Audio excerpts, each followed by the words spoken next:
الحمدللہ رب العالمین والعاقبۃ للمتقین والصلاۃ والسلام علی خیر الانبیاء والمرسلین اما بعد۔ مجھ سے کافی لوگوں نے یہ سوال بار بار کیا ہے کہ اس وقت علماء یا پیچھے کچھ عرصے میں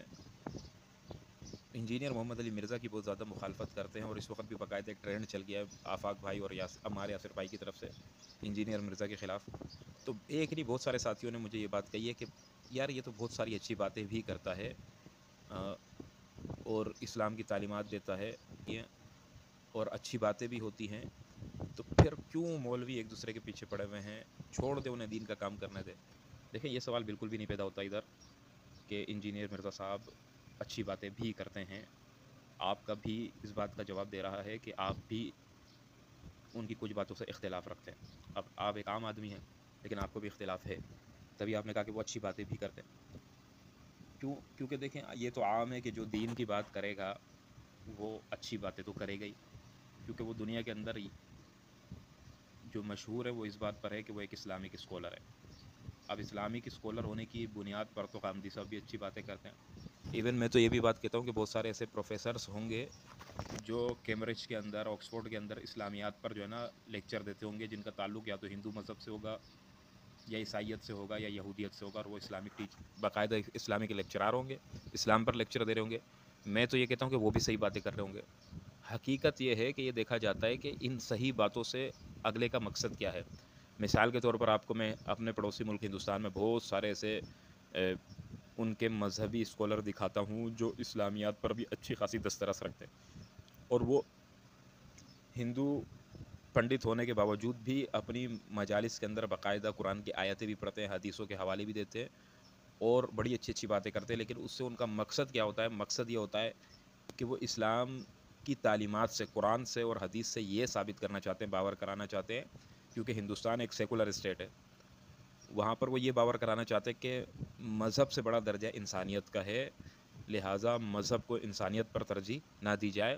حالانکہ ہمارا نظریہ اس کے خلاف ہے، ہم کہتے ہیں کہ انسانیت سے بڑا درجہ مذہب کا ہے، دین کا ہے، کیونکہ انسان کو انسان ہونا وہ دین نے سکھایا ہے، نہ کہ انسانیت نے ہمیں مذہب کی تعلیم دی ہے، بلکہ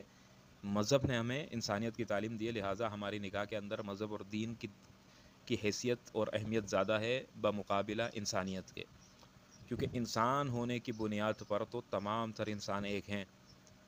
اشرف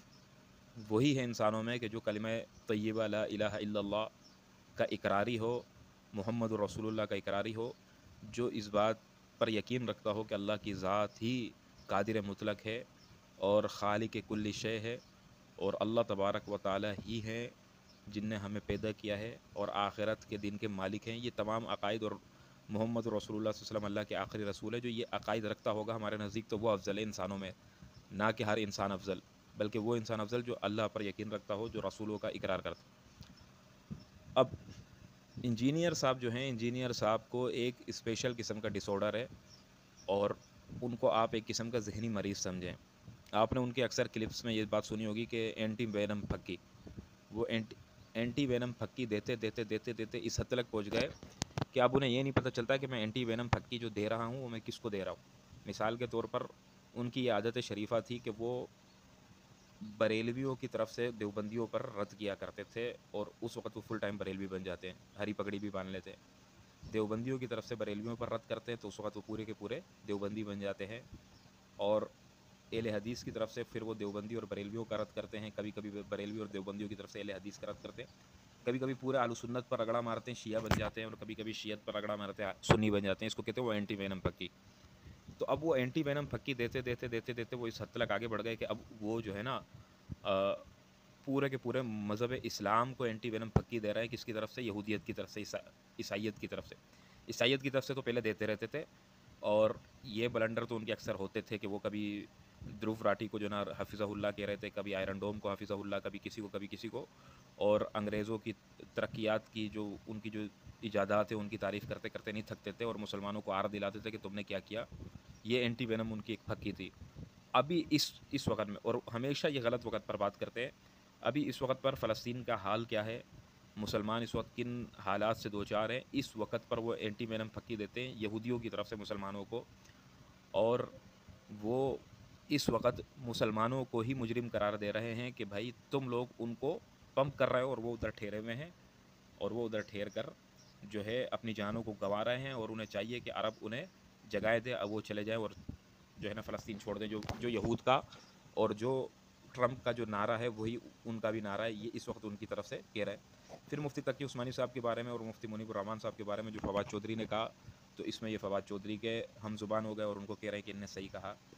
تو یہ دیکھتے نہیں ہے کہ میں اس وقت کس کے خلاف کون سی بات کر رہا ہوں، اس بندے کو سمجھ نہیں آتی ہے۔ یہ تخبط شیطان من المس،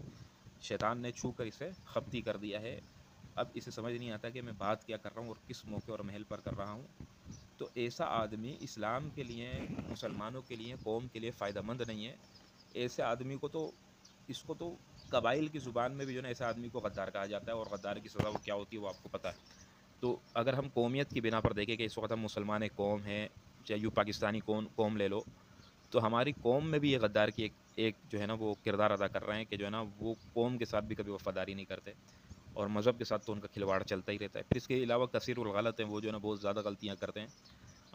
چاہے وہ قرآن ہو یا حدیث ہو، ان کی تشریحات وہ منچاہی کرتے ہیں، مرویات سے نہیں کرتے بلکہ منچاہی تشریحات کرتے ہیں جیسا ان کو سمجھ آتا ہے۔ تو یہ تمام چیزیں ملا کر ان کی خطاؤں کا ایک بہت بڑا جو ہے نا پہاڑ بن جاتا ہے، جس کا ازالہ کرنا آسان نہیں ہے۔ اور جب یہ چلے جائیں گے دنیا سے، تو پھر یہ ایک نیا فرقہ جو ایجاد کر کے جائیں گے، یہ اسلام کے اور مسلمانوں کے لیے بہت بڑا جو ہے نا ایک نقصان ثابت ہوگا اور کچھ بھی نہیں۔ اللہ تبارک و تعالیٰ سے دعا، اللہ تبارک و تعالیٰ ہماری تمام نوجوان نسل کو ان کے فتنوں سے محفوظ فرمائے۔